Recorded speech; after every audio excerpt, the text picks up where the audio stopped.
ये बहुत पुरानी बात है। गौतम बुद्ध एक शहर में प्रवास कर रहे थे। उनके कुछ शिष्य भी उन्हीं के साथ थे।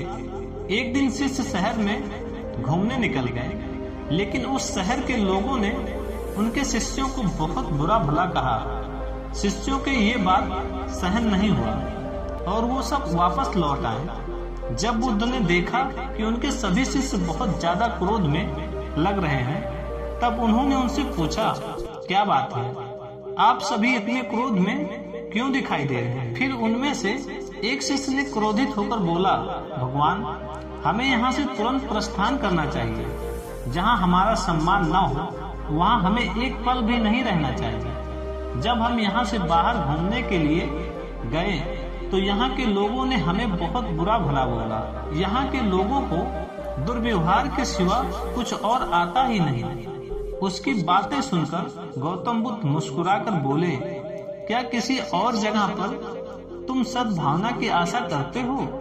इस पर दूसरे शिष्य ने बोला, इन लोगों से तो अच्छे ही लोग होंगे, इनकी तरह तो नहीं होंगे। फिर गौतम बुद्ध बोले, किसी भी जगह को सिर्फ इसलिए छोड़ देना गलत होगा कि वहाँ के लोग दुर्व्यवहार करते हैं। हम सभी तो संत हैं। हमें कुछ ऐसा करना चाहिए कि जिस स्थान पर हम भी जाएं, उस स्थान को हम तब तक नहीं छोड़ें जब तक वहाँ के लोगों को सुधार ना दें। हम जिस भी जगह पर जाएं, वहाँ के लोगों का कुछ भला करके ही वापस लौटें। हमारे अच्छे व्यवहार के साथ वो लोग कब तक हमसे बुरा व्यवहार करते रहेंगे?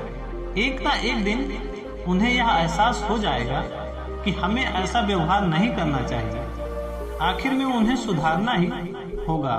वास्तविकता में संतों का कार्य तो ऐसे ही लोगों को सुधारना ही होता है। सही चुनौती वो होती है जब हम विपरीत परिस्थितियों में खुद को साबित कर सकें। ये सारी बातें सुनकर बुद्ध के प्रिय शिष्य आनंद ने एक प्रश्न किया, उत्तम व्यक्ति किसे कहते हैं? इस पर बुद्ध ने जवाब दिया, जिस प्रकार से युद्ध के मैदान में हाथी चारों तरफ से तीर सहते हुए भी आगे बढ़ता जाता है, ठीक उसी तरह उत्तम व्यक्ति भी दूसरे के अपशब्दों को सहते हुए अपना कार्य करता रहता है। जो खुद को वश में करना सीख ले, उनसे उत्तम कोई नहीं हो सकता।